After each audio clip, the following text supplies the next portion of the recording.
আজকে আমরা সাইয়েদনা ওমরে ফারুকের বায়োগ্রাফি সম্পর্কে জানবো। ওমরে ফারুক রাদিয়াল্লাহু তাআলা আনহু, the superhero of this উম্মাহ। এই উম্মার সুপার হিরো তিনি।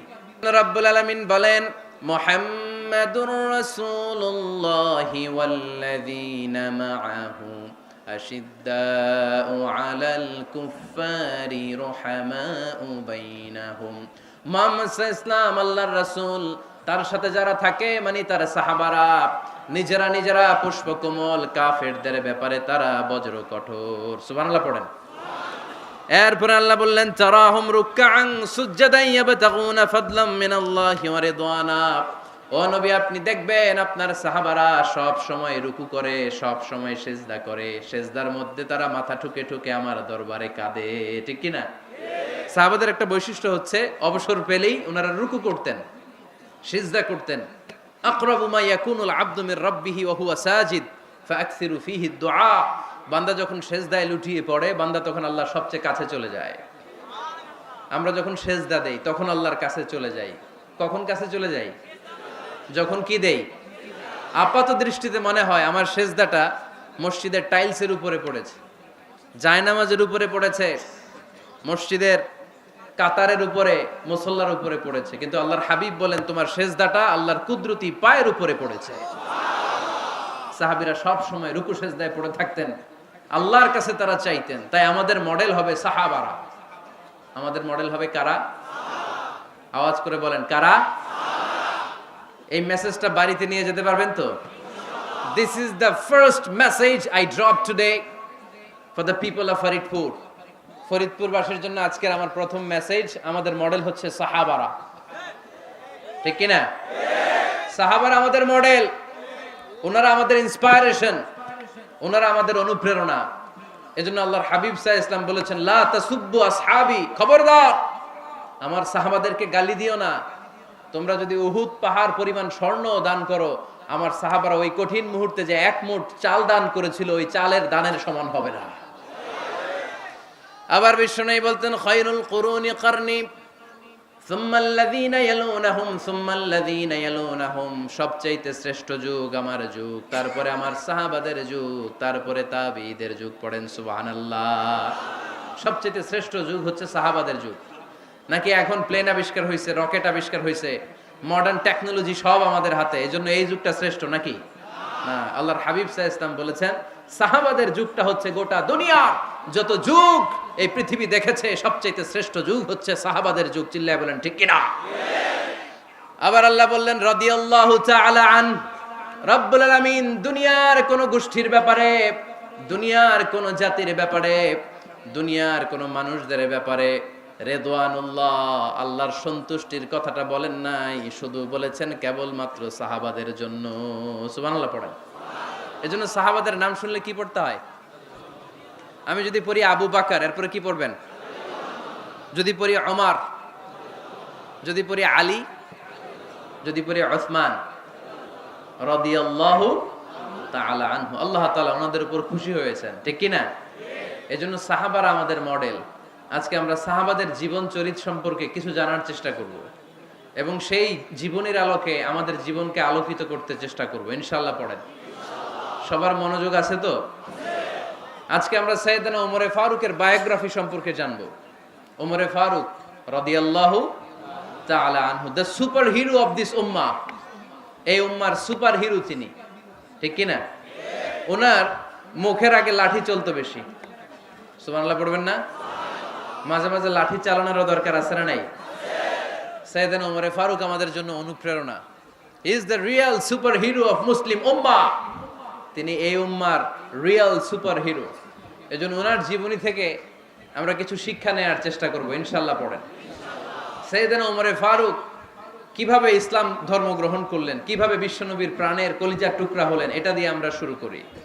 আল্লাহ তাআলা সাইয়েদনা ওমরে ফারুকের হৃদয়ের মধ্যে 3টা ধাক্কা মেরেছেন, ইমানের ধাক্কা। আওয়াজ করে বলতে হবে কয়টা? জোরে বলেন তো কয়টা? 3টা ইমানি ধাক্কা। এক হচ্ছে বিশ্বনবীর দোয়ার ধাক্কা। এক কি? দোয়ার ধাক্কা। 2 হচ্ছে সূরা হাক্কা দিয়েছেন আল্লাহ এক ধাক্কা। সুবহানাল্লাহ পড়বেন না? 3 হচ্ছে সূরাতু তাহা দিয়ে আল্লাহ দিয়েছেন আরেকটা ধাক্কা। এই তিনটা ইমানি ধাক্কা যখন সাইয়েদনা ওমর ফারুকের হৃদয়ে লাগলো, উনি পড়তে আরম্ভ করেছেন আশহাদু আল্লা ইলাহা ইল্লাল্লাহ ওয়া আশহাদু আন্না মুহাম্মাদান আবদুহু ওয়া রাসূলুহু, চিল্লায় পড়েন আল্লাহু আকবার। বিশ্বনবী মক্কায় বসে বসে তাহাজ্জুদের সালাত পড়ে আল্লাহর কাছে দোয়া করলেন, আল্লাহুম্মা আইজ্জাল ইসলাম বিআহাব্বির রাজুলাইনি ইলাইক। ও আল্লাহ, দুইজন লোকের নাম বলবো, দুইজনের দরকার নেই, এই দুইজনের একজনকে আপনি ইসলামের সুশীতল ছায়া তোলে এনে ইসলামকে বিজয় দান করে দেন। মুহূর্তের মধ্যে দোয়াটা কবুল করে নিয়েছে কে? বিশ্বনবী বললেন, আল্লাহ, দুইজনের নাম বলবো আজকের দোয়ায়। বিআবি জাহল ইবনে হিশাম, হয়তো হিশামের বেটা আবু জাহেলকে আপনি ইসলামের ভিতরে নিয়ে আসেন, কিংবা ওমর ইবনুল খাত্তাব, খাত্তাবের বেটা ওমরকে আপনি ইসলামের ছায়া তোলে নিয়ে আসেন। ওমরে ফারুকের জন্য দোয়াটা কবুল করে নিয়েছে কে? মক্কার যে অবস্থা, আল্লাহর হাবিব সাল্লাল্লাহু আলাইহি ওয়াসাল্লাম বুঝলেন মক্কার এই দুইজনের একজন যদি আমার সাথে না থাকে তাহলে মক্কায় দাওয়াতি কাজ চালিয়ে যাওয়া যাবে। আল্লাহরে বললেন, আল্লাহ, বেশি চাই না, এই দুইজনের একজন, হয় আবু জাহেল নয় ওমর, হয় আবু জাহেল নয় ওমর। বিশ্বনবী যখন দোয়া করলেন, এই দোয়ার একটা ইমানি ধাক্কা, নুরানি ধাক্কা সাইয়েদনা ওমরে ফারুকের হৃদয়কে স্পর্শ করে ফেলল। দোয়া ইজ লাইক এ মিসাইল। এই যে আমরা দোয়া করি, এটা মিসাইলের মতো। যুদ্ধে মিসাইল হামলা করে না? মিসাইল হামলা করার পরে এই মিসাইল লক্ষ্য বস্তুতে যে ভেদ করে, ঠিক কিনা? তেমনি দোয়ার মতো যদি আপনি দোয়া করতে পারেন, আপনি যেই জন্য দোয়া করেছেন ঠিক ওই জায়গায় যে আপনার দোয়া স্পর্শ করে। সুবহানাল্লাহ পড়বেন না? বিশ্বনবীর দোয়ার মাধ্যমে প্রথমে সাইয়েদনা ওমর ফারুকের হৃদয়ে এক ধাক্কা লাগলো। 2 নম্বরে রব্বুল আলামিন সূরাতুল হাক্কা দিয়ে ওমর ফারুকের হৃদয়ের মধ্যে দিলেন এক ধাক্কা। পড়েন আল্লাহু আকবার। কোরআনের ভেতরে সূরাতুল হাক্কা নামে একটা সূরা আছে না নাই? আল হাক্কাতু মাল হাক্কা ওয়া মা আদরাকা মাল হাক্কা। পড়েন আল্লাহু আকবার। বিশ্বনবী যখন দোয়া করলেন, ওই দোয়া যখন সাইয়েদনা ওমর ফারুকের হৃদয়ে স্পর্শ করলো, সাইয়েদনা ওমর ফারুক সব সময় বিশ্বনবীরে ফলো করতে আরম্ভ করলেন। বিশ্বনবী ডানে গেলে লুকিয়ে লুকিয়ে ওমর ফারুক ডানে যায়, বিশ্বনবী বায়ে গেলে লুকিয়ে লুকিয়ে ওমর ফারুক বায়ে যায়। বিশ্বনবী একবার মসজিদুল হারামে যে নামাজ পড়তে শুরু করলেন, ওমর ফারুক তখন বিশ্বনবীর পিছু পিছু ছদ্মবেশে পেছন থেকে যে বিশ্বনবী কিভাবে নামাজ পড়ে দেখতে শুরু করলেন। বিশ্বনবী ইন দা মিন টাইম এশার নামাজে আল হাক্কাতু মাল হাক্কা তেলাওয়াত শুরু করে দিলেন। আল হাক্কাতু মাল হাক্কা তেলাওয়াত শুরু করে দিলেন। তেলাওয়াত করতে করতে বিশ্বনবী যখন তেলাওয়াত করতেছে, ওমর ফারুক এরকম দুলতেছে আর মজা পাচ্ছে। ওমিয়া, বিশ্বনবীর কণ্ঠ বুঝি আমার মতো কণ্ঠ, আপনার মতো কণ্ঠ, আহমদ বিন ইউসুফের কণ্ঠ, আব্দুল বাসিতের কণ্ঠ না?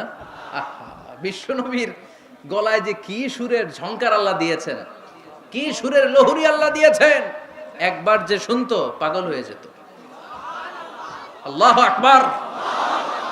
বিশ্বনবী সূরা হাক্কা মন্ত্রমুগ্ধ তেলাওয়াতে, মন্ত্রমুগ্ধ সুর দিয়ে, মন্ত্রমুগ্ধ কণ্ঠ দিয়ে তেলাওয়াত করতে লাগলেন। এশার সালাতে ওমর ফারুক দুলতে লাগলেন। ওমর ফারুক যত শুনেন অবাক হয়ে যায়, যত শুনেন অবাক হয়ে যায়, যতই শুনে অবাক। কিরে?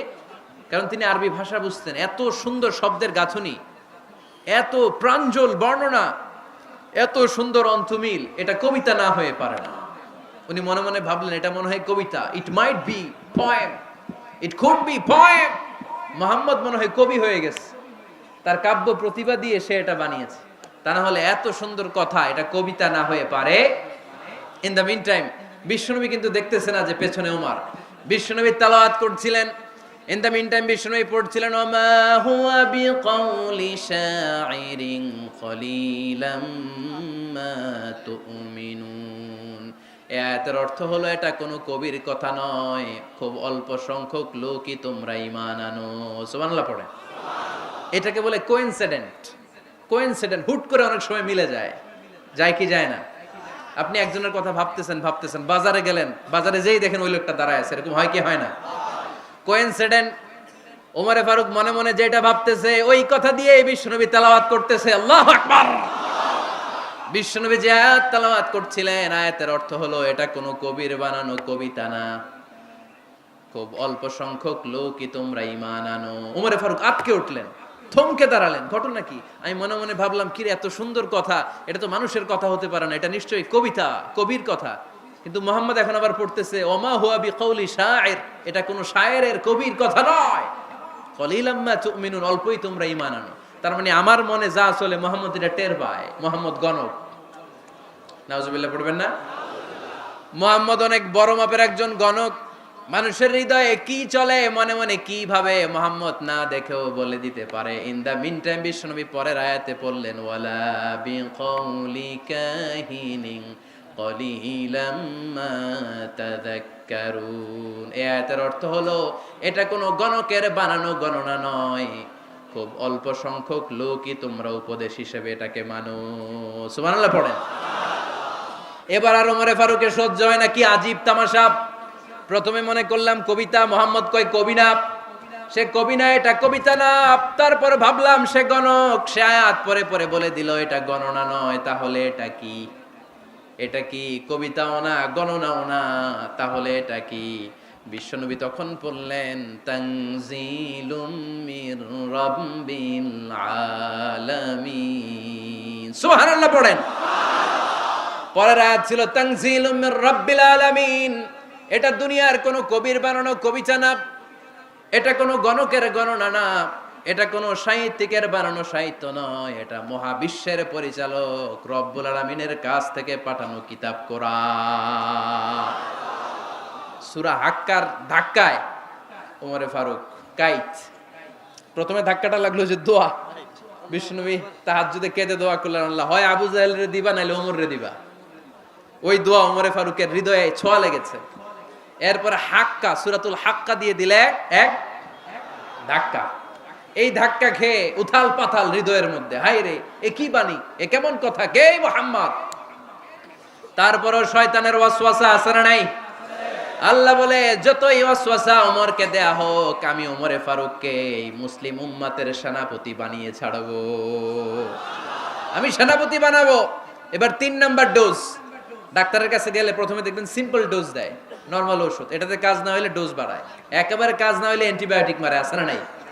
আল্লাহ প্রথমে দোয়ার ছোঁয়া লাগালেন, তারপর সূরা হাক্কা দিয়ে ধাক্কা মারলেন, এরপরে রব্বুল আলামিন বলেন এবার 3 নাম্বার ডোজ সূরা তহা দিয়ে আমি তোমার হৃদয়টারে উজালা বানায় দেব রে উমার।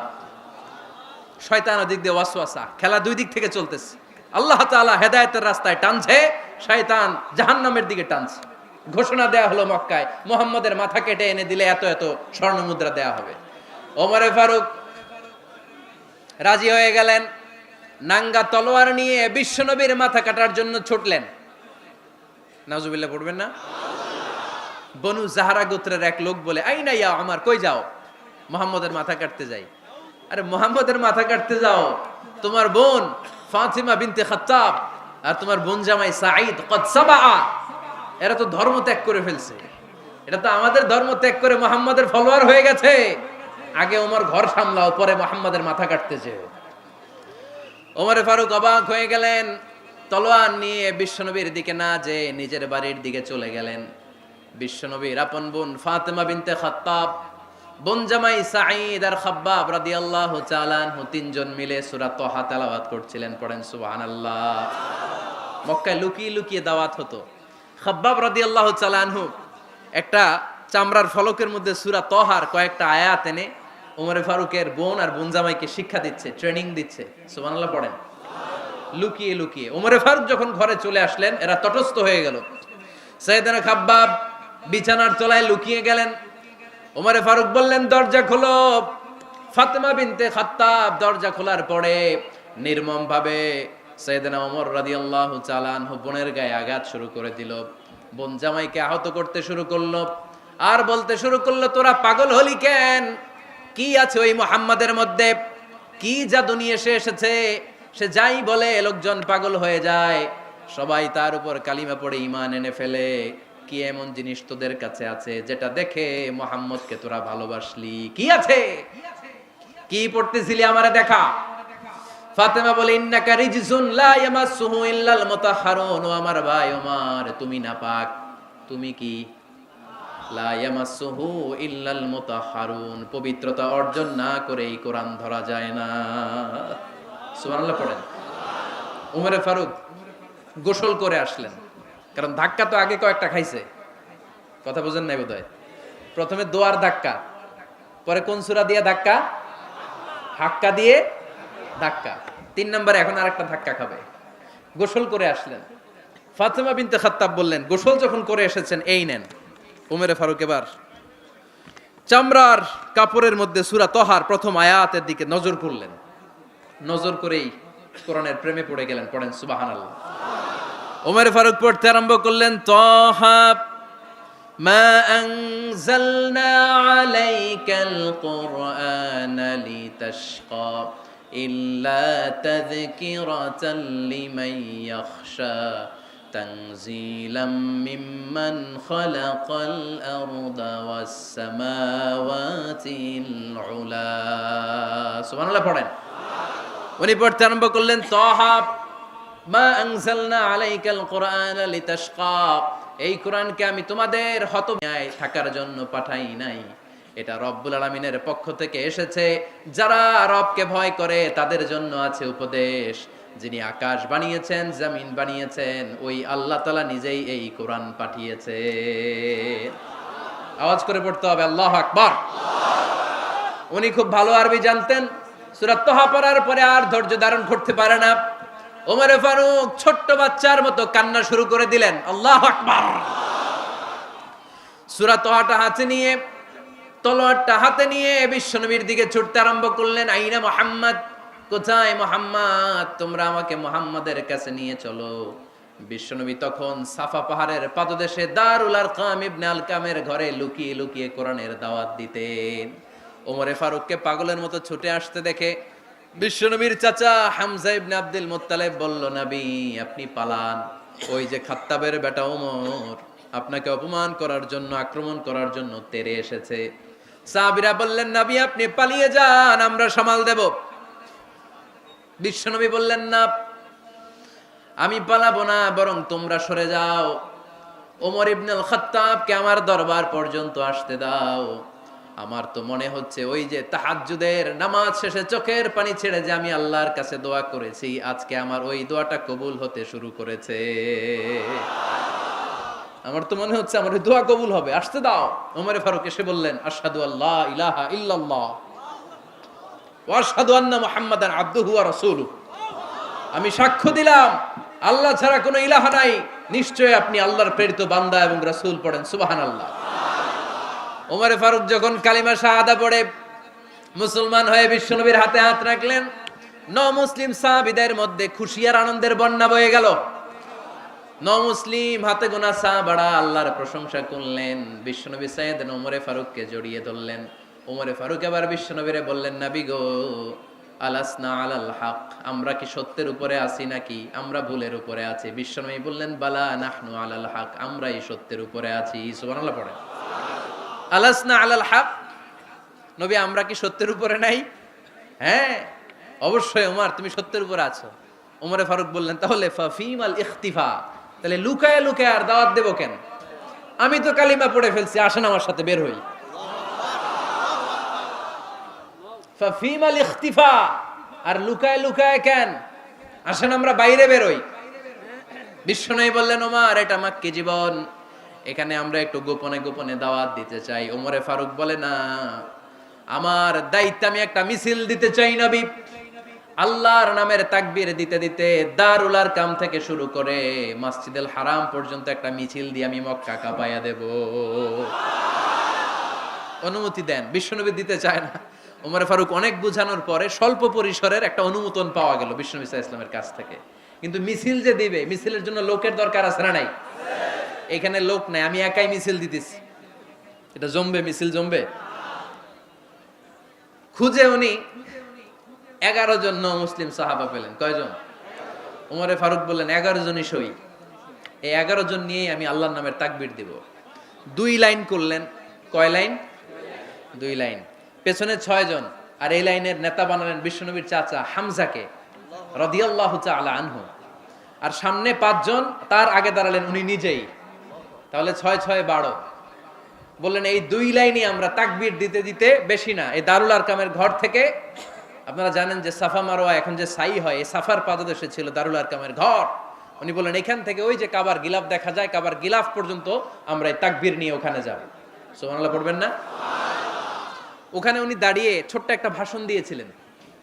উনি বলেছিলেন মান আরাদা আন তাসকুলা উম্মু ওয়া ইয়াতামা ওয়ালাদু ওয়া তারমিলা যাওজাতুহু ফালিয়াসুদ্দানি। খেয়াল করে শুনেন, কান দুইটা খরগোশের কানের মতো খাড়া করেন। উনি এক বাক্যের একটা ভাষণ দিলেন। ভাষণ দিতে জানলে বড় ভাষণ দেয়া লাগে না। এক বাক্যের ভাষণ দিয়ে গোটা বিশ্বকে ঝাঁকুনি মারা যায়। চিল্লায় বলো ঠিক কিনা? ওমরে ফারুক এক বাক্যের একটা ছোট্ট ভাষণ দিলেন। মান আরাদা আন তাসকুলা উম্মু, কে আছো মায়ের এই মক্কায়, কে আছো মায়ের বুক খালি করতে চাও? ইয়া আচামা ওয়ালাদু, কে আছো বাচ্চাগুলারে, নিজের সন্তানগুলোরে ইয়াতিম বানাতে চাও? কে আছো তারমিলা যাওজাতুহু, নিজের স্ত্রীকে বিধবা বানাতে চাও? ফালিয়া সুদ্দানি, বুকের পাটা থাকলে আমি ওমর রে থামাও। ফালিয়া সুদ্দানি, দেখি মক্কায় কার এত বড় বুকের পাটা। কে আছো মায়ের বুক খালি করতে চাও, সন্তান রে এতিম বানাতে চাও, স্ত্রীকে বিধবা বানাতে চাও? ফালিয়া সুদ্দানি, পারলে আমারে ঠেকাও। এই বলে উনি আল্লাহু আকবার, আল্লাহু আকবার, আল্লাহু আকবার বলে স্লোগান শুরু করে দিলেন। এক এক স্লোগানে মক্কার মরুজমিন থারথার করে কাঁপতে আরম্ভ করলো। এই মিছিল মক্কার কেউ দেয় নাই। মিছিলের আওয়াজ শুনে আবু জাহেল বাইরিস, উতবা বাইরিস, শাইবা, ওয়ালিদ ইবনে মুগিরা সব বের হয়েছে। কিরে, আমার এলাকায় এত বড় স্লোগান, কার এত সাহস? বের হয়ে দেখে মিছিলের সামনে ওমর। ওমর রে দেখে দিছে এক দৌড়।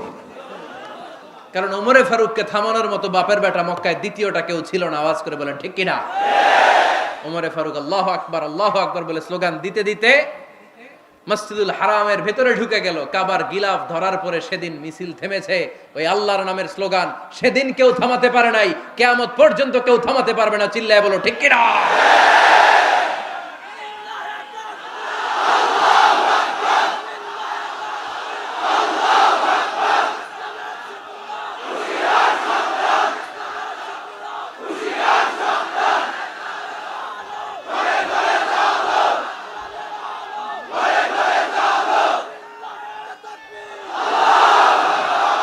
ওই রকম একটা ওমরের দরকার, আমাদের বেশি চাই না। জোরে বলেন ঠিক কিনা?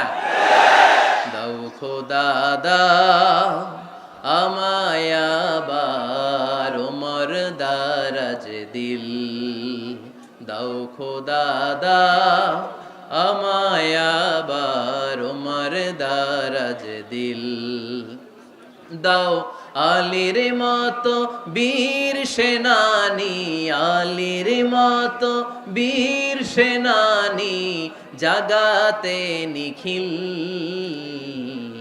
দাও খোদা দাও আমায় আবার ওমর দারাজ দিল। সুবহানাল্লাহ পড়েন। একটা ওমর লাগবে। চিল্লায় বলেন কয়টা? ওই ওমরের অপেক্ষায় বাংলাদেশ সহ গোটা মুসলিম উম্মাহ, ঠিক কি না? একটা ওমরই যথেষ্ট। আমাদের সেন্ট্রাল লিডারশিপ নাই তো, আমাদেরকে এদিকে লাথি মারলে আমরা ওইদিকে যাই, ওদিক থেকে গুতা মারলে আমরা এদিকে যাই। আমাদের রিপ্রেজেন্টেটিভ, আমাদের প্রতিনিধিত্ব করার মতো কোনো কেন্দ্রীয় লিডারশিপ নেতৃবৃন্দ গোটা বিশ্বে নাই, ঠিক কি না? আমরা সেই ওমরে ফারুকের অপেক্ষায়, আমরা সেই ইমাম আল মাহাদির অপেক্ষায়। এই ওমরে ফারুক আমাদের মডেল, ঠিক কি না? থার্ড ইন পজিশন এই পুরো উম্মতের মধ্যে ওনার পজিশন নাম্বার 3। 1 নাম্বার পজিশন বিশ্বনবীর, কার? 2 নাম্বার পজিশন কার? আবু বকর। 3 নাম্বার পজিশন কার? ওমরে ফারুকের। বিশ্বনবী বলতেন লা নবিয়্যা বা'দি, লা নবিয়্যা বা'দি, আমার পরে কোনো নবী নাই। ওয়ালা রাসূলা, আমার পরে কোনো রাসূলও নাই। আমার নবীর পরে আর কোনো নবী আছে? আমার নবীর পরে আর কোনো রাসূল আছে? এই যে কাদিয়ানি যে একটা সম্প্রদায় আছে, এরা কি মুসলিম নাকি অমুসলিম? মুসলিম সম্প্রদায়ের সাথে এদের কোনো সম্পর্ক নাই। চিল্লায় বলেন ঠিক কি না? এরা যদি মুসলমান হতে চায়, আমার নবী দ্য লাস্ট মেসেঞ্জার বিশ্ব নবীকে খাতামুন নবী হিসেবে সংবাদ সম্মেলন করে গোটা বিশ্বকে জানায় দিতে হবে, তারপরে তাদেরকে আমরা মুসলিম হিসেবে স্বীকৃতি দিব। চিল্লায় বলেন ঠিক কি না? তা না হলে তারা কোন ধর্মের এটাকে জানাই দিতে হবে। No inferiority complex, no identity crisis. Identity ক্রাইসিসে থাকা যাবে না। আপনারা কোন ধর্মের এটা জানায় দেন। আপনারা বিশ্ব নবীরও শেষ নবী মানবেন না, আবার মুসলিম বলেও নিজেদেরকে ট্যাগ লাগাতে চাইবেন, সাধারণ মুসলমানরা এটা এই ধোঁকাবাজি মানে না, চিল্লায় বলেন ঠিক কিনা? আমার নবীর পরে কোনো নবী নাই, আমার রাসূলের পরে কোনো রাসূল নাই, ঠিক কিনা? আল্লাহর হাবিব বলতেন লাউ কানা বাদি নাবিয়্যুন লাকানা উমর, তবে আমার পরে যদি নবী হওয়ার যোগ্যতা কারো থাকে আমার ওমরের ওই যোগ্যতা আছে। সুবহানাল্লাহ পড়েন। প্রভু তুমি বলেছ রাসূল দেবে না, বলনি দেবে না ওমর, বলনি দেবে না হামজা তারি, খালিদ বিজয় সমর। প্রভু তুমি বলেছ রাসূল দেবে না, বলনি দেবে না ওমর, বলনি দেবে না হামজা তারি, খালিদ বিজয় সমর। প্রভু তুমি বলেছ রাসূল দেবে না। সুবহানাল্লাহ পড়েন। এজন্য আমরা একটা ওমর চাই। কয়টা? বেশি লাগবে? নেতার মতো নেতা কয়টা লাগে? জোরে বলেন কয়টা? Enough, that's enough. Omar Farooq our superhero. ওনার সাথে বিশ্বনবী সাল্লাল্লাহু আলাইহি ওয়াসাল্লামের মুসাহারার সম্পর্ক ছিল। ওমরে ফারুক যে বিশ্বনবীর শ্বশুর এটা অনেকে জানেই না। ওমরে ফারুক রাদিয়াল্লাহু তাআলা আনহু বিশ্বনবীর শ্বশুর ছিলেন, এটা আজকে নতুন শুনছেন। কে কে হাত তোলেন? দেখছেন হুজুর? সঠিক বলছি না আমি? অনেকে আমরা জানিই না। মাশাআল্লাহ, জানতে লজ্জা নাই, শিখতে লজ্জা নাই। লজ্জা হচ্ছে অজ্ঞতায় আর মূর্খতায়, ঠিক কি না? আমরা শিখতে রাজি আছি। যে কথা বলে আমরা তার ছাত্র। আমার আগে হুজুর কথা বলতেছিলেন, আমরা ছিলাম ছাত্র। এখন আমি কথা বলতেছি, এখন আমরা সবাই হয়ে গেছি ছাত্র, ঠিক কি না? যিনি বলেন তিনি শিক্ষক, বাকিরা আমরা ছাত্র, ঠিক কি না? চার খলিফার দুই খলিফা, ইসলামের চার খলিফার দুই খলিফা বিশ্বনবীর মেয়ের জামাই, আর বাকি দুই খলিফা বিশ্বনবীর শ্বশুর। সুবহানাল্লাহ পড়েন। সাইয়েদনা আলী রাদিয়াল্লাহু তাআলা আনহু, সাইয়েদনা উসমান যুন নূরাইন বিশ্বনবীর মেয়ের জামাই। উসমান রাদিয়াল্লাহু তাআলা আনহুর কাছে বিশ্বনবী দুই মেয়েকে বিয়ে দিয়েছিলেন। একজন মারা যাওয়ার পরে আরেকজন। বিশ্বনবী বলেছেন এরপরে আরেকটা থাকলে ওইটারও বিয়ে দিতাম। সুবহানাল্লাহ পড়বেন না?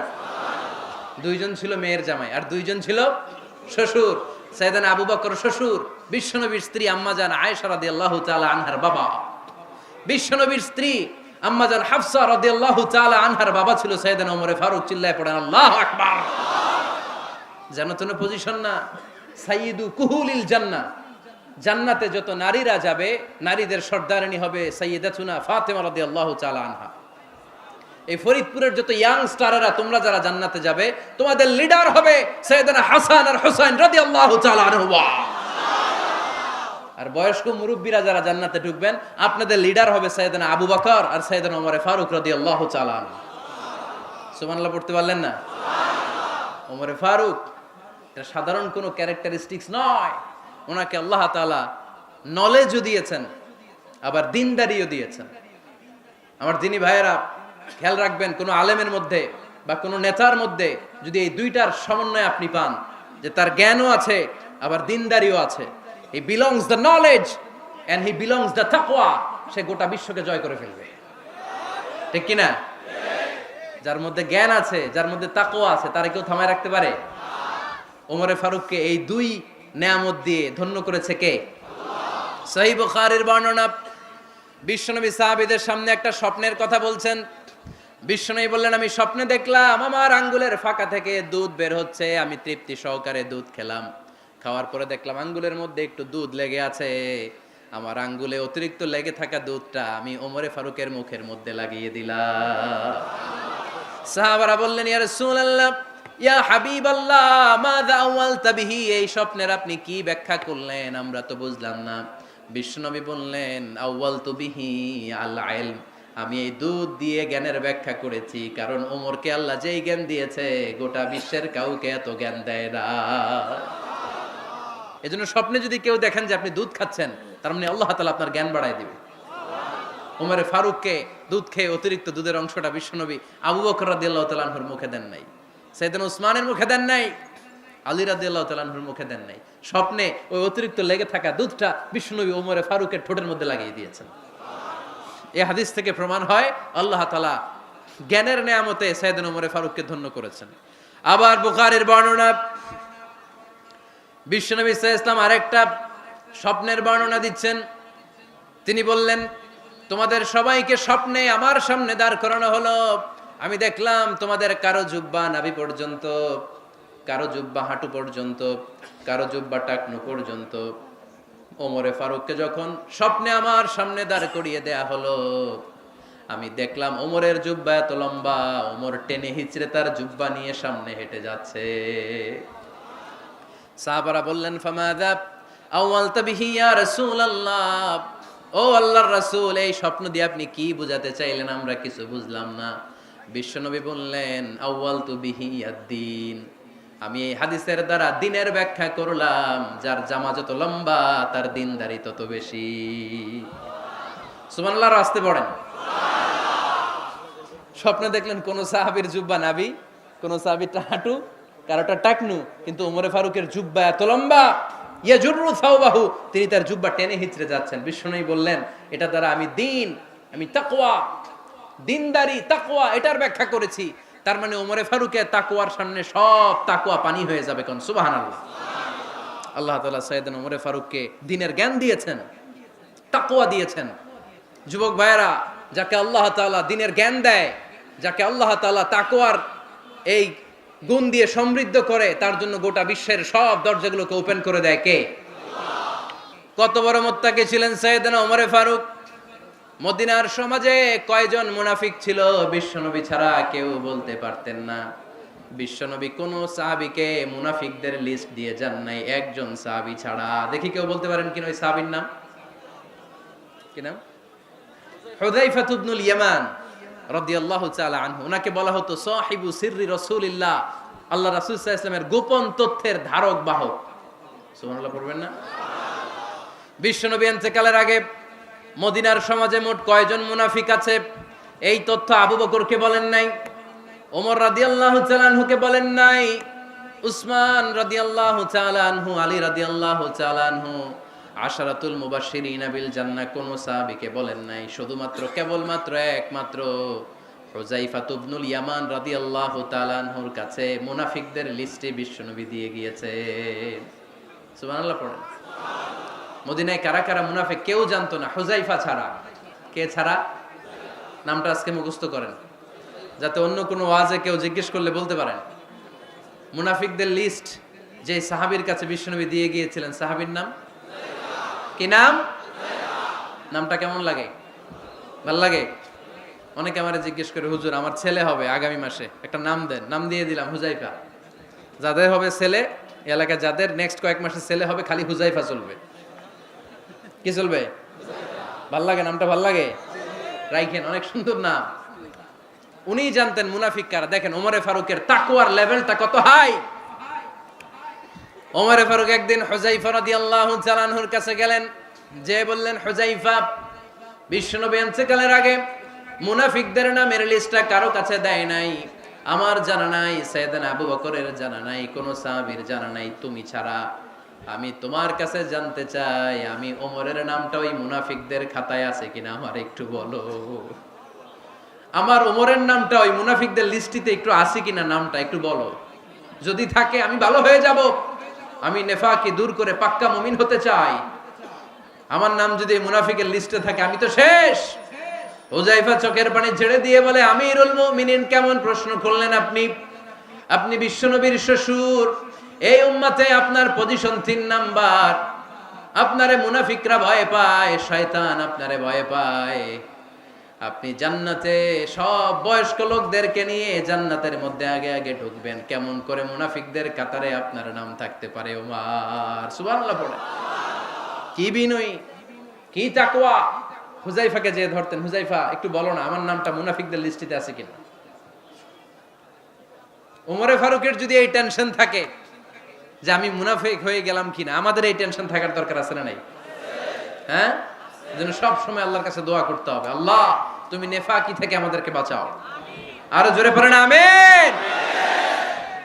ওমরে ফারুক রাদিয়াল্লাহু তাআলা আনহু আমাদের সুপার হিরো, আমাদের সবাই বলেন আমাদের। উনি কত বড় সুপার হিরো শুনেন। উনি জুমার খুতবা দিচ্ছেন। কি দিচ্ছেন? মসজিদে নববীতে খুতবার মাঝখানে হঠাৎ বললেন, ইয়া সারিয়াতাল জাবাল, ইয়া সারিয়াত ইবনে জানিমিল জাবাল। এই কথা বলেই আবার খুতবা দিতে শুরু করলেন। ওনার এই ইয়া সারিয়াত ইবনে জানিমিল জাবালের সাথে আগের কথারও কোনো মিল নাই, পরের কথারও কোনো মিল নাই। জুমার নামাজের পর মুসল্লি সাহাবারা ধরলেন, বললেন, ইয়া আমিরাল মুমিনিন। খুতবার মাঝখানে হঠাৎ করে ইয়া সারিয়াত ইবনে জালিমিল জাবাল বলে আপনি চিৎকার করলেন কেন? আপনার এই বাক্যের সাথে আপনার খুতবার আগের বাক্যের কোনো মিল নাই, আপনার খুতবার পরের বাক্যেরও কোনো মিল নাই।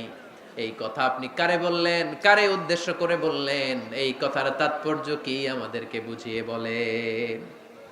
ওমরে ফারুক বললেন, আমি যখন খুতবা দিচ্ছি আমি দেখতে পেলাম ওই যে কয়েক মাস আগে আমি আমার মুসলিম সেনাবাহিনী পারস্যে আক্রমণের জন্য পাঠিয়েছি, বর্তমান ইরানের ওই বিশাল এলাকাতে পারস্যে আমি আমার ব্যাটালিয়ন পাঠিয়েছি। আমি হঠাৎ করে দেখতে পেলাম আমার মুসলিম বাহিনীর সেনাপতি যুদ্ধের এক পর্যায়ে তার ডানে আছে উপত্যকা, বায়ে আছে পাহাড়, সে পাহাড়ি রাস্তা ছেড়ে দিয়ে উপত্যকার দিকে যেতে শুরু করেছে। আমি দেখতে পেলাম আমার মুসলিম বাহিনী যদি উপত্যকার দিকে ছুটে বেড়ায়, কাফির মুশরিকরা আমার মুসলিম বাহিনীকে কচুকাটা করে ফেলবে। তাই আমি এখান থেকে তাদেরকে কমান্ড দিয়ে বলেছি, ইয়া সারিয়াতাল জাবাল, উপত্যকার দিকে নয় পাহাড়ের দিকে যাও, তাহলেই তোমাদের বিজয় নিশ্চিত হয়ে যাবে। উপত্যকার দিকে যেও না, ইলাল জাবাল, ইলা সারিয়াতিল জাবাল, পাহাড়ের দিকে ছোট। সাহাবারা অবাক, ঘটনা কি? উনি বসে আছেন মদিনায় মসজিদে নববীর মিম্বারে দাঁড়িয়ে, উনি যদি ইয়া সারিয়াতাল জাবাল বলে, এটা কি ইরানে যাবে নাকি? ও মিয়া, তখনকার সময়ে বর্তমানের মতো মোবাইল ছিল নাকি? ইন্টারনেট ছিল নাকি? কিছু ছিল? খালি মুখে আমি যদি বলি ইয়া সারিয়াতাল জাবাল, এটা ইরানে যাবে, ইন্ডিয়ায় যাবে, ঢাকায় তো যাবে না, ফরিদপুর শহরেই তো বসবে না, ঠিক কিনা? কিন্তু এটা আমিরুল মুমিনিন বিশ্বাসী সাহাবারা বিশ্বাস করে নিল। কিছু মুনাফিক ছিল, এরা কয় না ঝামেলাস, এটা তো সম্ভব না। এক কাজ করি, এই সেনাপতি যখন বিজয়ী বেশে মদিনায় ফিরে আসবে, এরা আমরা ধরবো। এরা দিন গুনতে লাগলো, এই সেনাপতি মুসলিম বাহিনী নিয়ে পারস্য জয় করে কবে ফিরে আসবে। এই মুনাফিকের দলগুলো কখনো সেনাবাহিনীকে অভ্যর্থনা জানাতে যেত না, কিন্তু এইবার সবার আগে মদিনার উপকণ্ঠে যে সেনাপতিদেরকে অভ্যর্থনা জানানোর জন্য ফুল নিয়ে রেডি, ফুল নিয়ে দাঁড়ায়। সেনাপতি ঢুকার সাথে সাথে ধরছে, এই সেনাপতি কোত্থেকে আসছে? কয় পারস্য জয় করে আসছি। কয় এমন এমন দিন, জুমার দিন দুপুর বেলা যুদ্ধের মাঝখানে আমিরুল মুমিনিনের কণ্ঠের কোনো কথাবার্তা শুনছো নাকি? সেনাপতি অবাক, কয় তোমরা জানলা কেমনে? শুনছি তো। সুবহানাল্লাহ পড়বেন না? আমরা যুদ্ধে একটা ভয়ঙ্কর অবস্থার মধ্যে ছিলাম, পেছন থেকে শত্রু আমাদেরকে আক্রমণ করতে শুরু করে দিল। ডানে যাব না বায়ে যাব, সামনে যাব নাকি পেছনে যাব, রাস্তা খুঁজে পাচ্ছি না। ডান দিকে ছিল আমাদের উপত্যকার রাস্তা, বাঁ দিকে ছিল পাহাড়ি পথ। আমরা সোজা পথ হবে মনে করে উপত্যকার দিকে ছুটতে আরম্ভ করলাম। হঠাৎ করে আমিরুল মুমিনিনের কণ্ঠ বজ্র কণ্ঠে আমার কানের মধ্যে ভেসে আসলো। আমার মনে হলো আমিরুল মুমিনিন কেমন যেন আমাকে কমান্ড দিচ্ছেন আর বলছেন, ইয়া সারিয়াতাল জাবাল, ডান দিকে উপত্যকার পথে নয়, তাড়াতাড়ি পাহাড়ের দিকে সৈন্য বাহিনী নিয়ে উঠে যা। পাহাড়ের দিকে, ডানে না। This is wrong track and this is the right track.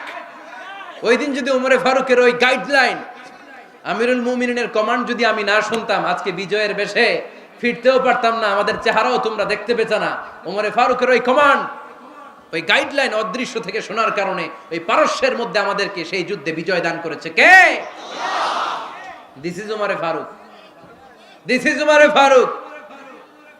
বিশ্বনবী বলছেন, ওমর, মা লাকিয়াকা শাইতানু সালিকান ফাজ্জান ইল্লা সালাকা ফাজ্জান গায়রা ফাজ্জিক। ওমর, শয়তান ইবলিস যদি তোমারে কোনো রাস্তা দিয়ে হাঁটতে দেখে, শয়তান ওই রাস্তা রেখে দিয়ে অন্য রাস্তা দিয়ে হাঁটে। সুবহানাল্লাহ বাড়িতে যায় বললেন। কে বলতেছে? বিশ্বনবী। কার ব্যাপারে? ওমরে ফারুকের ব্যাপারে। শয়তান যদি দেখে যে ওমরে ফারুক এই রাস্তা দিয়ে হাঁটতেছে, শয়তান ওই রাস্তা রেখে দিয়ে অন্য রাস্তা দিয়ে হাঁটে। সুবহানাল্লাহ পড়ে। রাত্রিবেলা আমরা আমাদের বাচ্চা ছেলে মেয়েদেরকে যখন খাওয়াই, বাচ্চারা খেতে চায় না, এরকম হয় আপনাদের ফরিদপুর এলাকায়? হ্যাঁ, এই এলাকায় হয় নাকি? খেতে চায় না বাচ্চারা, এই চকলেট দেখায়া, এই মিনা কার্টুন দেখায়া, এইটা সেইটা এগুলো সেগুলো বলে, গল্প টল্প বলে ভুলায়া খাওয়ানো লাগে, তাই না? তারপরও খায় না।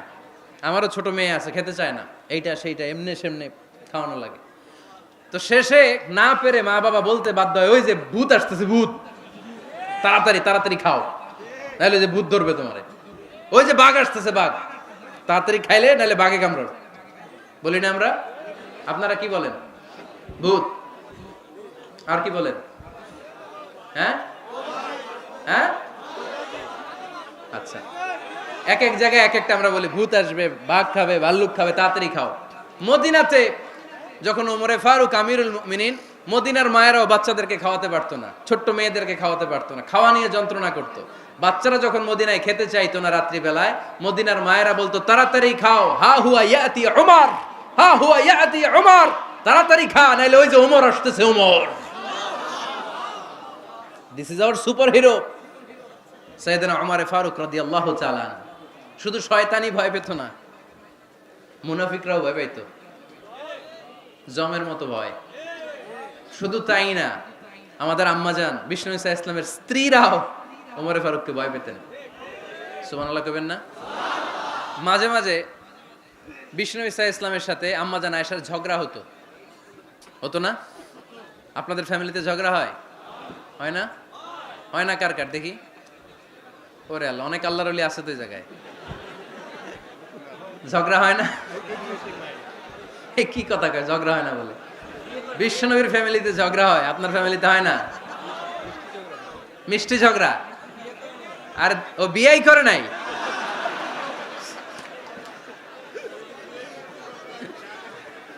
ঝগড়া তো হবেই, দাম্পত্য জীবনের মজাটাই তো এখানে। কখনো ঝগড়া, কখনো আনন্দ, একটু বৃষ্টি, একটু রোদ, একটু হাসি, একটু কান্না, ভালো লাগা ভালোবাসা শেয়ার করে নেয়া, মিলেমিশে একাকার হয়ে যাওয়া, ঠিক কিনা? তো আল্লাহর হাবিব সাল্লাল্লাহু আলাইহি ইসলামের সাথে আম্মাজান আয়েশার ঝগড়া হতো। তো একদিন ঝগড়া হয়ে দুইজন রেগে আস, খবরদার দুইজন রেগে থাকবেন না আবার। একজন রাগলে আরেকজন থেমে যাবেন, কারণ এই ছোট্ট ঝগড়া থেকে এটা অনেক সময় বিচ্ছেদের দিকে গড়ায়। আমার প্রিয় ফরিদপুরবাসী, ভাবি রেগে গেলে আপনি রাইগেন না, ওই দিন আপনি একটু ঠান্ডা থাকেন। আবার আপনি রেগে গেলে, আমার মাইকের আওয়াজ যদি ভাবিরা শুনেন, আপনারা রেগে যায় না, একটু ঠান্ডা থাকবেন। দুইজনে রেগে গেলে তো তৃতীয় বিশ্বযুদ্ধ শুরু হবে। একজন রেগে গেলে আরেকজন ঠান্ডা, কারণ এই সামান্য ঝগড়া থেকে ইগোর কারণে এটা বিচ্ছেদ আর ডিভোর্স পর্যন্ত গড়ায়। আর শয়তান এখানে উস্কানি দেয়, কারণ ইমানদারদের ফ্যামিলি ভাঙতে পারলে শয়তান সবচেয়ে বড় খুশি হয়। আর ইমানদারদের ফ্যামিলি টিকে থাকলে খুশি হয়ে যায় কে? আম্মাজান আয়েশা রাদিয়াল্লাহু তাআলা আনহার সাথে বিষ্ণু ইসলামের ঝগড়া হতো মাঝে মাঝে। তো একবার ঝগড়া হলো, বিষ্ণু ইসলামের রাগ, আম্মাজান আয়েশাও রাগ। তো বিষ্ণু বললেন, আয়েশা, ঝগড়া করে আর কতক্ষণ থাকবো, আসো মিটমাট করি। আয়েশা রাদিয়াল্লাহু বললেন, ঠিক আছে, মিটমাট করব। তো বিষ্ণু ইসলাম বললেন, মিটমাটের জন্য কারে ডাকবো? ওমর রে ডাকি। কয় না, ওমর রে না, ওমর গালিজ, ওমর অনেক রাগে, আমার ডর লাগে। কয় তাহলে তোমার আব্বারে ডাকি। কয় ডাকেন। কি খুশি! মেয়েদের মধ্যে এই অভ্যাসটা আছে না নাই? তাহলে তোমার আব্বারে ডাকি, ডাকেন। ডেকে নিয়ে আসা হলো। আবু বকর রাদিয়াল্লাহু তাআলা আনহু দাঁড়ালেন, আম্মাজান আয়েশা দাঁড়ালেন, বিশ্বনবীও দাঁড়ালেন। বিশ্বনবী বললেন, আয়েশা, তোমার আব্বা আসছে, এবার ঘটনা খুলে বলার পালা, তুমি বলবা নাকি আমি বলবো?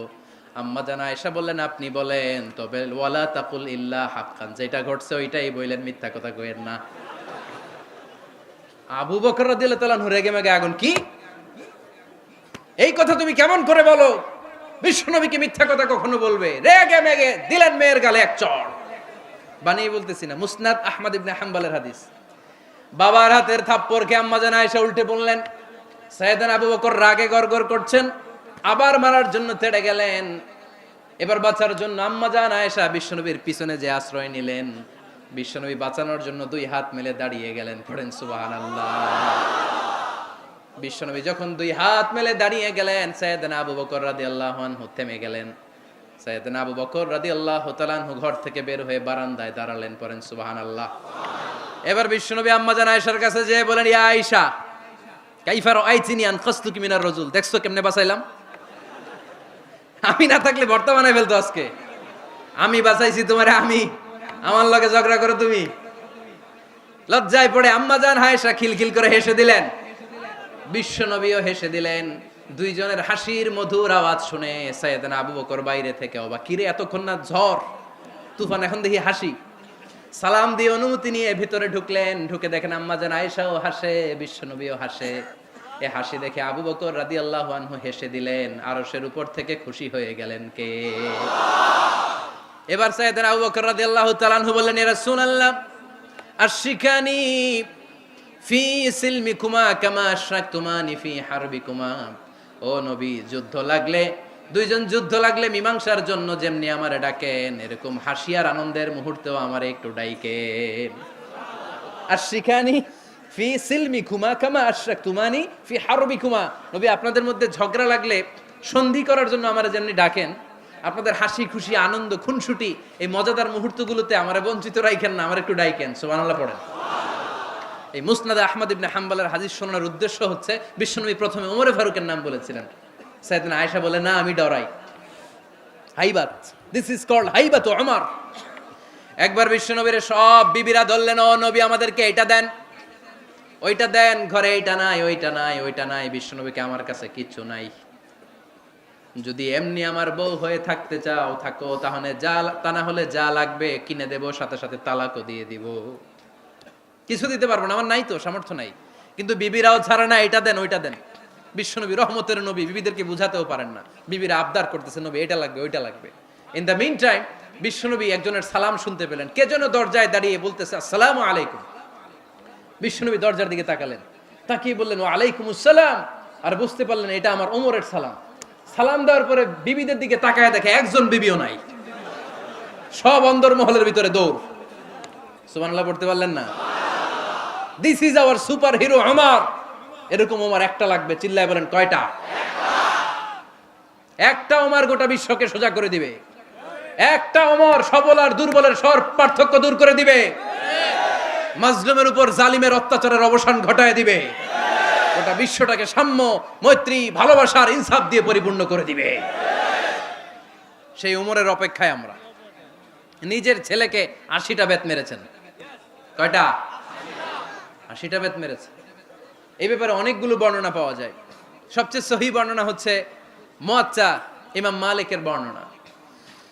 ওমরে ফারুক রাদিয়াল্লাহু তাআলা আনহুর ছেলে আব্দুর রহমান মারুফুন বিআবি শাহমা ছিলেন মিশরে। ওখানে নাবিজ খেয়েছিলেন। নাবিজ হচ্ছে আরব দেশের লোকেরা দুধের মধ্যে শক্ত খুরমা রাত্রেবেলা ঢেলে দিত। ঢেলে দিলে সারা রাত ওই খুরমার রসটা দুধের সাথে মিশে দুধটা লাল হয়ে যেত। এটারে সকালবেলা খেত, খুব সুস্বাদু। এটাকে বলে নাবিজ। কিন্তু এটা রাতে ভিজাইলে সকালেই খাইতে হয়, রেখে দিলে আবার একটু সমস্যা হয়। এটা অনেকটা তারির মতো হয়ে যায়, মাতলামি চলে আসে। তো ওমরে ফারুকের ছেলে নাবিজ খেয়েছেন, মদ খাননি, নাবিজ। কিন্তু নাবিজ খাওয়াতে সাকরান চলে এসেছে। সাকরান চলে আসাতে এটা যখন প্রমাণিত হয়েছে, আমর ইবনুল আস রাদিয়াল্লাহু তাআলা আনহু নাকি 80 বেত মেরেছেন মিশরে। কয় বেত? নিয়ম হচ্ছে সবার সামনে, কিন্তু সবার সামনে না মেরে একটু গোপনে মেরেছে। এই তথ্য যখন ওমরে ফারুকের কাছে এসেছে, উনি বললেন না, মারতে হবে সবার সামনে, আলাদা মারলা কেন? ও মদিনায় ফিরে আসলে আমি আবার 80টা মারব। মদিনায় ফিরে আসার পরে সাইয়েদনা ওমরে ফারুক ওই আগের 80টারে আর ধরেন নাই, নিজ হাতে আবার 80টা বেত মেরেছেন। এই বেত মারার 1 মাস পরে এই আবু শাহমা ইন্তেকাল করেছে। অনেক ঐতিহাসিক বলে এই বেতের আঘাতে মরেছে, কেউ কেউ বলেছে নিজের রোগের কারণে মরেছে। কিন্তু দিস ইজ দ্য ইনসাফ সিস্টেম অফ ওমর। নিজের ছেলে বলে ছেড়ে দেয় নাই। এখন নিজের ছেলে হইলে 7 খুন মাফ, নেতার ছেলে হইলে 10 খুন মাফ, এলাকার মোড়লের ছেলে হইলে 10 খুন মাফ। নো পার্সিয়ালিটি ইন ইসলাম। ইসলামে পার্সিয়ালিটি নাই। আপনি নেতার ছেলে হন, আপনি বিজনেস ম্যাগনেটের ছেলে হন, আপনি যেই হন না কেন, ইসলামের দৃষ্টিতে সবাই সমান। চিল্লায় বলেন ঠিক কিনা? বানু মখজুমিয়া গোত্রের এক নারী চুরিতে ধরা পড়ল। সাহাবারা বললেন, নবী মদিনার সবচেয়ে ভেরি প্রেস্টিজিয়াস এন্ড ডিগনিফাইড ফ্যামিলির মেয়ে, আপনি হাত কাটেন না, কারণ ইসলামের নিয়ম চুরি করলে কি কেটে দাও? বিশ্বনবী বললেন, বলো কি? হাত না কাটার জন্য তোমরা আমাকে রেকমেন্ড করছো? এটা আল্লাহর আইন, পৃথিবীর কেউ রেকমেন্ড করলেও শোনার ক্ষমতা আমার নাই, কারণ আইনটা দিয়েছে কে? লাউ কানাত ফাতিমাতু বিনতি মুহাম্মাদিন সারাকাত লাকাতা মুহাম্মাদুন ইয়াদাহা। আরে বনু মাকসুমিয়া মেয়ে তো দূরের কথা, আমার কলিজার টুকরা ফাতেমাও যদি আজ চুরিতে ধরা পড়তো, তার হাত কেটে দিতে আমি 1 মিনিটও দেরি করতাম না।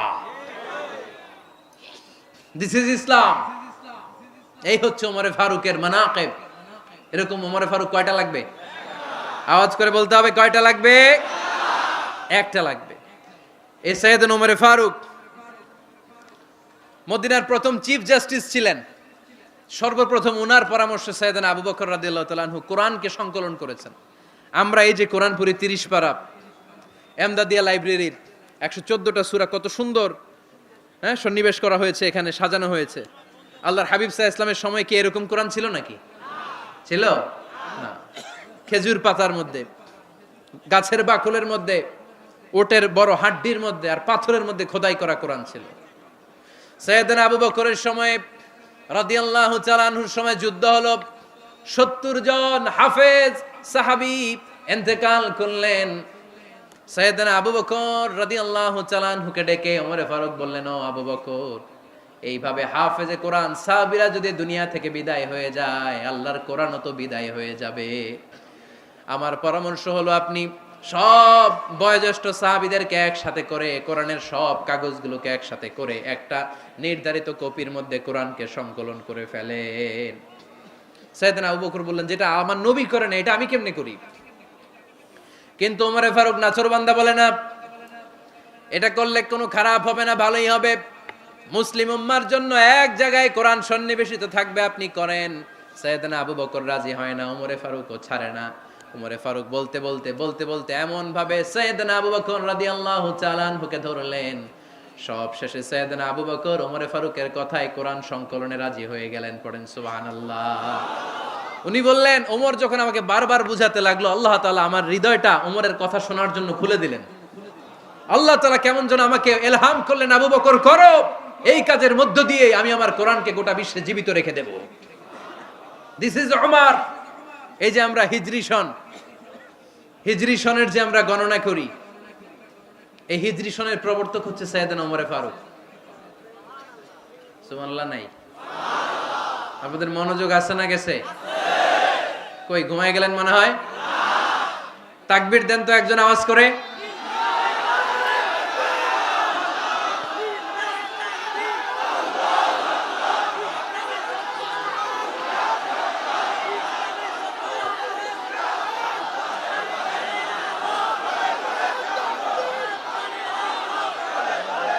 মাশাআল্লাহ মাশাআল্লাহ। বসেন বসেন, এখনই শেষ করে দেব কিছু সময়ের মধ্যে। আমরা একসাথে বিদায় নেব ইনশাআল্লাহ। ওঠা বসা করবেন না, ওঠা বসা করবেন না, বসেন।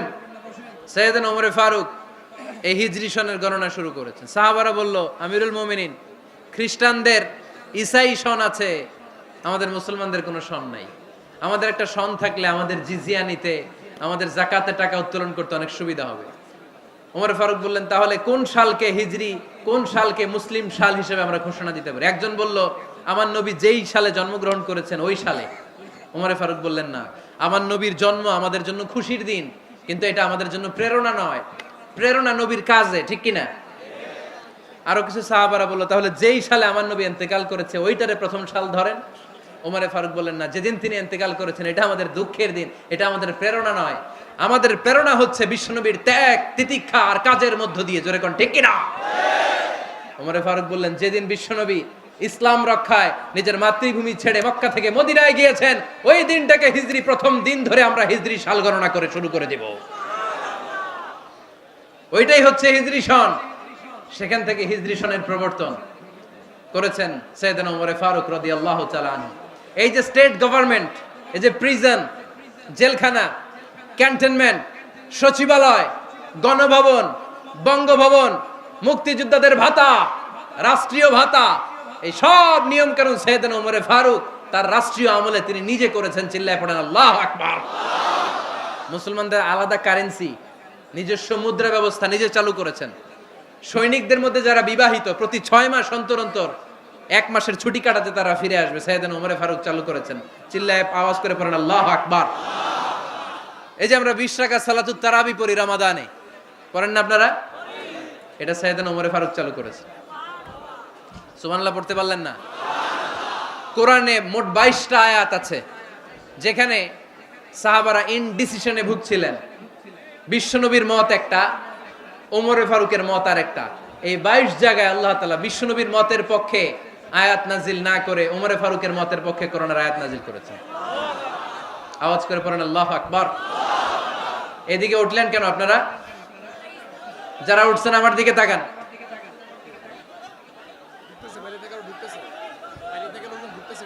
কিছু ভিতরে ঢুকতেছে, কিছু বাইরেতেছে না?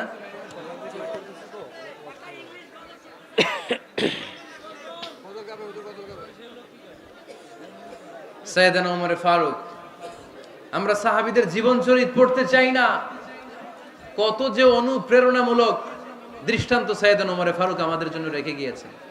ওমর ফারুক যখন খলিফা, দিনের বেলায় যদি রাষ্ট্রে কোনো নিয়ম জারি করতেন, দিনের বেলায় জনগণকে কোনো বিষয়ে যদি নিষেধ করতেন, রাত্রে বেলায় খাওয়ার সময় ফ্যামিলি মেম্বারদের সবাইকে বলতেন, এই দিনের বেলা আমি জনগণকে এই কাজ করতে নিষেধ করেছি, তোমরা আমার ফ্যামিলি মেম্বার, খবরদার তোমরা এই কাজ করো না। জনগণ করলে যতটুকু শাস্তি, তোরা করলে পাবি ডবল শাস্তি। সুবহানাল্লাহ কইবেন না?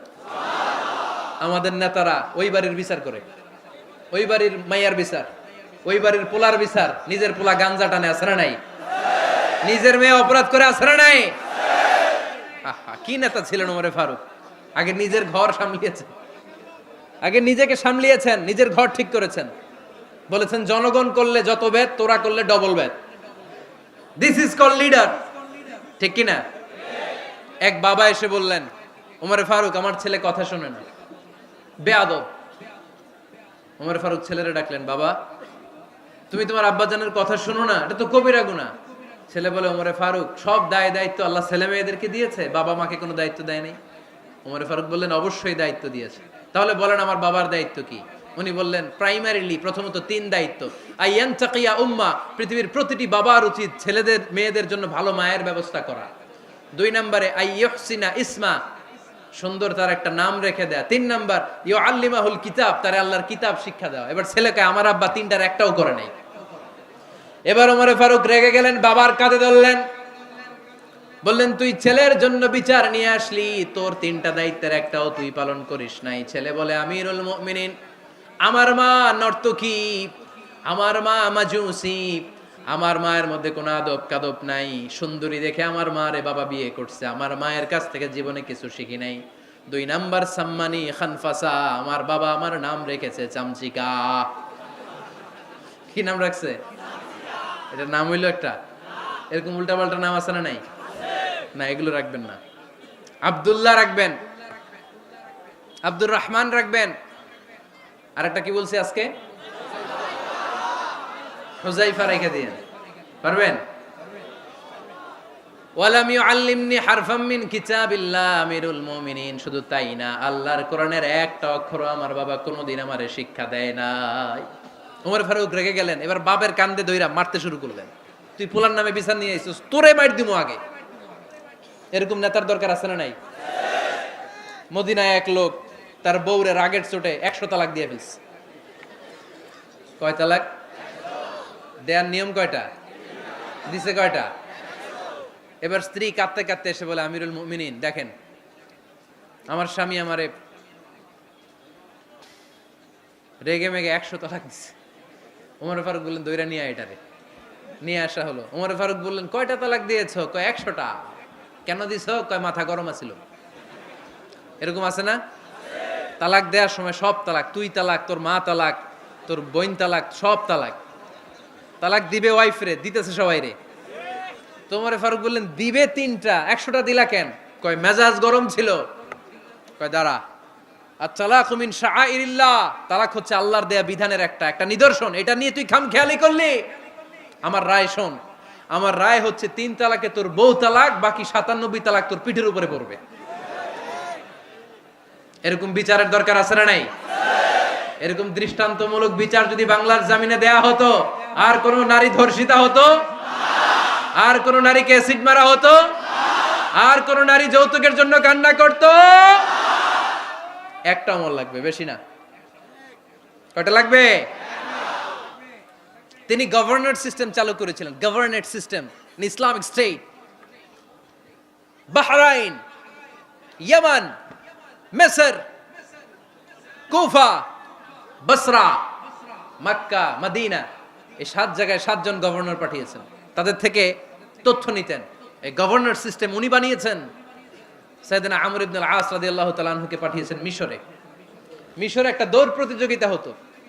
ওই দৌড় প্রতিযোগিতায় আমর ইবনে আল আস রাদিয়াল্লাহু তাআলা আনহুর ছেলে অংশগ্রহণ করেছে, কিন্তু এক মিশরি ওই দৌড় প্রতিযোগিতায় চ্যাম্পিয়ন হয়ে গেছে। রানার্স আপ হয়েছে আমর ইবনে আল আসের ছেলে। এবার মিশরি ফার্স্ট আর গভর্নরের ছেলে সেকেন্ড। রাগের চোটে আমর ইবনে আল আসের ছেলে ওই মিশরির মাথার মধ্যে কয়েকটা বাড়ি মেরেছে। মিশরি বলে, আমার মাল্লা কেন? তুমি খেলায় পারো না, আমারে মাল্লা কেন? কয় আনা ইবনুল আকরামিন, আমি গভর্নরের পোলা, আমি যা বলবো এটাই হবে, আমার উপরে কথা নাই। মিশরি ওইখানে আর ঝগড়া বাঁধায় নাই, মনে দুঃখ নিয়ে মদিনায় চলে আসলেন। এসে বললেন, আমিরুল মুমিনিন, আপনি আমর ইবনুল আস রাদিয়াল্লাহু তাআলা আনহুকে মিশরের গভর্নর বানিয়ে পাঠিয়েছেন। একটা প্রতিযোগিতায় আমি চ্যাম্পিয়ন হয়েছি, ওনার ছেলে হয়েছে রানার আপ। কেন সে চ্যাম্পিয়ন হতে পারে নাই? এই কারণে আমার মাথায় লাঠি দিয়ে 3টা বাড়ি মেরেছে। বিচারটা দিছে কার দরবারে? কথা বুঝেন নাই বোধহয়? ওমর ফারুকের দরবার। ওমর ফারুক বললেন, তাই আগামী বছরের অমুক তারিখ আমি সব গভর্নরদেরকে ডেকে হিসাব নেই, তো ওই দিন তুই থাকবি, পারবি না? মিশনে বলে, পারবো মানে অবশ্যই পারবো। ওই দিন 7 রাজ্য থেকে 7 গভর্নর হাজির, গভর্নরদের ছেলেরাও হাজির, মিশরীয় হাজির। 7 গভর্নরের কাছ থেকে 7 এলাকার খোঁজ খবর নেয়ার পরে ওমরে ফারুক বললেন, আইনাল মিসরি, মিশরি লোকটা কই, এদিকে আয়। মিশরি সামনে আসার পরে বলল, আমর ইবনুল আস, তুমি মিশরের গভর্নর, তোমার ছেলে সহ তুমি আসো। আমর ইবনুল আস এসে সামনে বসে রইলেন। এবার বললেন, ও আমর ইবনুল আসের ছেলে, তুমি নাকি ইবনুল আকরামিন গভর্নরের ছেলে, তুমি যা বলবা মিশরে নাকি তাই হবে, তোমার নাকি অনেক দাপট। নিজে একটা লাঠি এনে মিশরীর হাতে দিয়ে বলল, এবার তোর মাথায় যতটা মারছে তুই ততটা গুনে গুনে মার, আমি দেখবো। আমর ইবনুল আস দেখবে, আমর ইবনুল আসের ছেলেরে তুই এখানে মার। সে বলতেছে, থাক, আপনি বলছেন এতেই যথেষ্ট, মারা লাগবে না, আমি মাফ করে দিলাম। ওমরে ফারুক বলল, খবরদার, মার, মার ওর মাথার মধ্যে। মিশরি ওমরে ফারুকের ধমক শুনে ভয়ে ভয়ে 3টা বাড়ি মারল। এই বাড়ি মারা দেখেও ওমরে ফারুকের হৃদয় ঠান্ডা হয় নাই। লজ্জায় আমর ইবনুল আস, বয়স হয়ে গিয়েছে সাহাবা, মাথা তখন টাক, মাথায় চুল নাই, লজ্জায় মাথাটা হেট হয়ে মাথাটা নিচু করে রেখেছে। এবার রাগের চোটে ওমরে ফারুক বললেন, এবার আমর ইবনুল আসের টাক মাথার মধ্যে একটা মার, মার। কেন ছেলেকে শিক্ষা দিতে পারে নাই? ইয়া আমর ইবনুল আস, মাতা জাআলতুমুন নাস আবিদা, তোমরা কখন মিশরীদেরকে নিজেদের দাস বানায় নিলা? ওয়াকাদ ওয়ালাদাতুম উম্মুহুম আহরারা, আর ওদের মায়েরা তো ওদেরকে স্বাধীন সন্তান হিসেবে প্রসব করেছে। মানুষদের উপর ক্ষমতাগিরি করার জন্য গভর্নর পাঠাই নাই। খবরদার, জনগণ, তাদেরকে দেখভাল করার জন্য তোমাদেরকে পাঠানো হয়েছে, তাদের উপর কোনো অত্যাচার করার জন্য নয়। চিল্লায় বলেন ঠিক কিনা? এরকম নেতা কয়টা লাগবে? কয়টা? ওই নেতার নাম কি? ওমর। হ্যাঁ, হুয়া ইয়াতি ওমর। 22 জায়গায় বিশ্বনবী কয় একটা, ওমরে ফারুক বলে আর একটা। আল্লাহ বলে, বিশ্বনবী, আপনার পক্ষে আমি আয়াত নাজিল করতে পারলাম না, আমি ওমরের পক্ষে নাজিল করে দিলাম। বিশ্বনবী বলতেন, ইন্নালি কুল্লি উম্মাতিন মুহাদ্দাস, সব উম্মতের মধ্যে, সব নবীর উম্মতের মধ্য থেকে একজন করে আল্লাহ তাকে মুহাদ্দিস বানাতো। মুহাদ্দিস না, মুহাদ্দাস। মুহাদ্দাস মানে এমন লোক যিনি যা ভাবতো ওই ভাবনাটাই আল্লাহ আয়াত হিসেবে নাজিল করে দিতেন। বিশ্বনবী বলেন, আমার উম্মতের মধ্যে মুহাদ্দাস হচ্ছে সাইয়েদনা ওমর। মদিনার সবচেয়ে বড় মুনাফিকের নাম আব্দুল্লাহ ইবনে উবাই ইবনে সালুল, সব মুনাফিকদের সরদার। কিন্তু এই মুনাফিকের ছেলেটা হলো পাক্কা ইমানদার। এই ছেলের নাম হলো আব্দুল্লাহ। আওয়াজ করে বলেন, ছেলের নাম কি?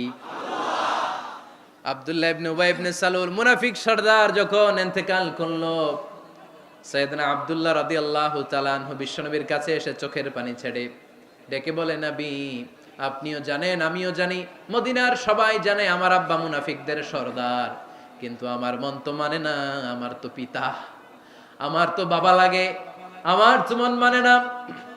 আপনিও জানেন মুনাফেক, আমিও জানি মুনাফেক। নবী আপনার দরবারে কিছু আমি চাই না, আপনার গায়ের একটা জামা দেন, আপনার জামাটা পরিয়ে আমার বাবারে দাফন দিব। এর উসিলায় যদি আমার আব্বারে আল্লাহ মাফ করে দেয়, দয়ার নবী মায়ের নবী জামা খুলে দিয়ে দিলেন। পড়েন সুবহানাল্লাহ। আব্দুল্লাহ রাদিয়াল্লাহু তাআলা আবার আবদার চললেন, নবী জানি আমার বাবা মুনাফেক, কিন্তু আমার তো বাবা আপনার দরবারে ফরিয়াদ, আপনি নিজে যে আমার বাবার জানাজার নামাজের ইমামতি করবেন। দয়ার নবী মায়ার নবী জানাজার নামাজে যেতে চাইলেন। ওমরে ফারুক বললেন, নবী না, খবরদার আপনি উবাই ইবনে সালুলের জানাজায় যাবেন না।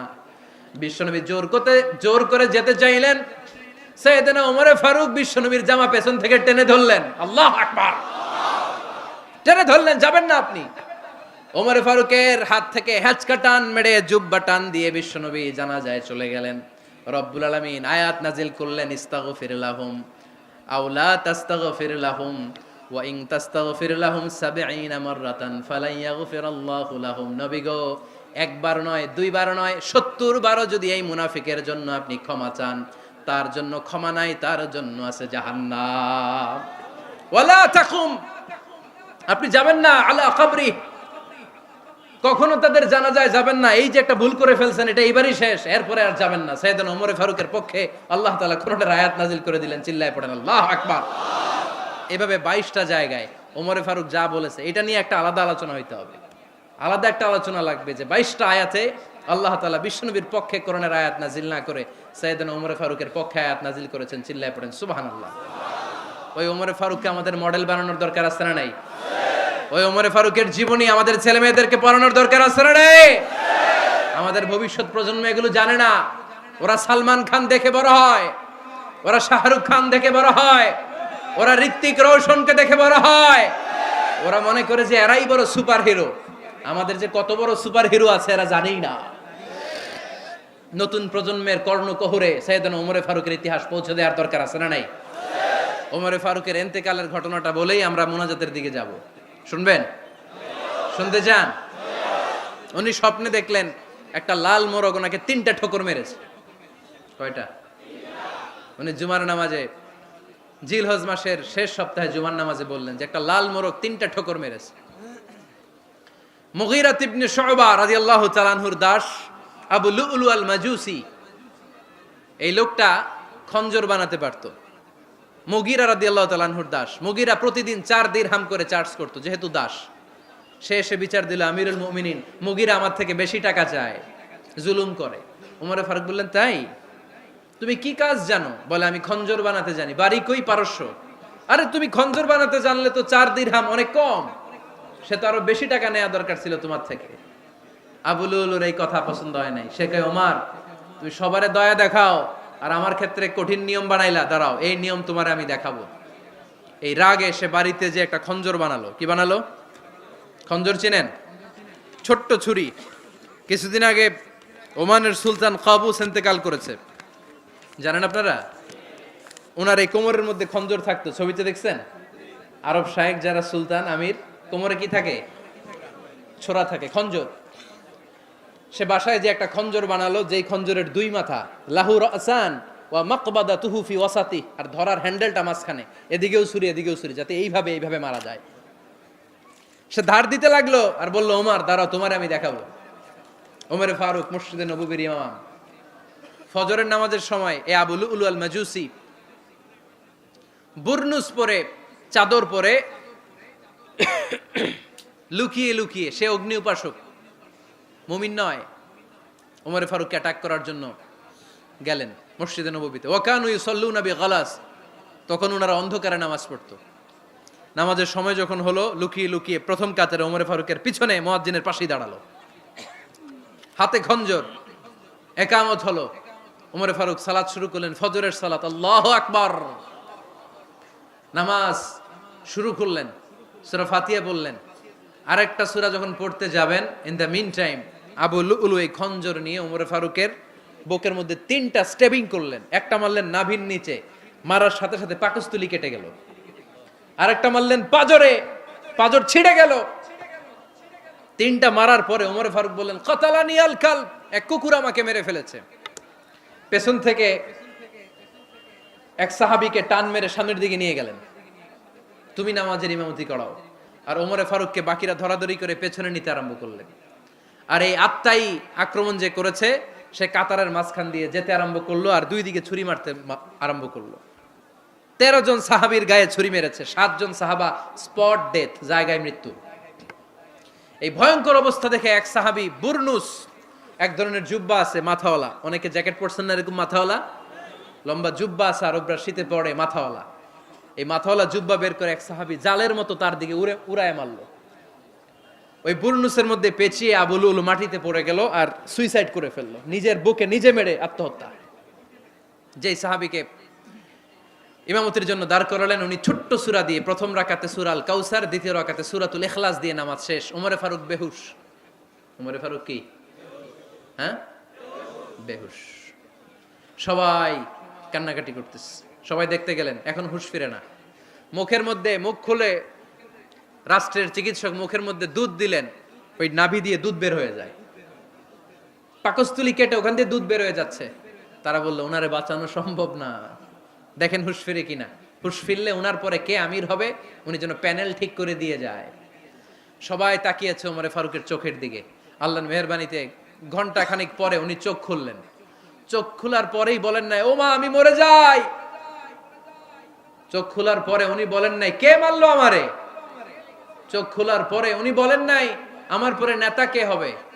চোখ খোলার পরে সর্বপ্রথম কথাটি ছিল আসল্লান নাস, আমার নেতৃত্বে যে ফজরের নামাজটা শুরু হয়েছিল এটাকে ঠিকমতো তোরা পড়েছিলি? আমার নেতৃত্বে যে ফজরের জামাত শুরু হয়েছিল সেটা ঠিকঠাক মতো সমাপ্ত হয়েছিল কিনা আগে বল। আসল্লান নাস, নামাজটা হয়েছে কিনা বল। সুবহানাল্লাহ কইতে পারলেন না? This is Umar, hour super hero. নেতা অনেকগুলো লাগে না, এরকম নেতা একটাই যথেষ্ট যে গোটা বিশ্বকে কাঁপায় দিতে পারে। চিল্লায় বলো ঠিক কিনা? আমরা চাই আমাদের ছেলেগুলো ওমরে ফারুকের মতো বড় হোক। আমরা চাই আমাদের ছেলে মেয়েগুলো খাব্বাব, খুবাইব, সাইয়েদনা আলী, উসমান, আবু বকর রাদিয়াল্লাহু তাআলা আনহুর অনুসরণে বড় হোক, ঠিক কিনা? আমরা একটা ওমর চাই যিনি আমাদেরকে সালাতের শিক্ষা দিয়ে গিয়েছেন, ইন্তেকালের আগে বলেছেন সাল্লান নাস। এজন্য আমরা যেন নামাজ কখনো নষ্ট না করি। আল্লাহর জমিনে দিন বাস্তবায়ন আসাদ্দুহুম ফি আমরিল্লাহি ওমর রাদিয়াল্লাহু তাআলা আনহুর মতো এত কঠোর কেউ ছিলেন না। তাই দিন বাস্তবায়নে আমরা যেন কাউরে ছাড় না দেই। সবার আগে আল্লাহর দিন, সবার আগে আল্লাহর কোরআন, সবার আগে আমার ইসলাম, ঠিক কিনা? চাইলেই কেউ এদেশ থেকে ইসলামরে মিটাই দিতে পারবে না। যে দেশে আল্লাহু আকবার ধ্বনির সাথে সাথে সূর্য উঠে যায়, আল্লাহ ডুবে যায়, সে দেশে আর কিছু থাকবে না থাক আমার ইসলাম থাকবেই, আর কিছু থাকবে না থাক আমার কোরআন থাকবেই। সে ইসলামের সাথে থাকতে রাজি আছেন তো? কোরআনের সাথে থাকতে রাজি আছেন তো?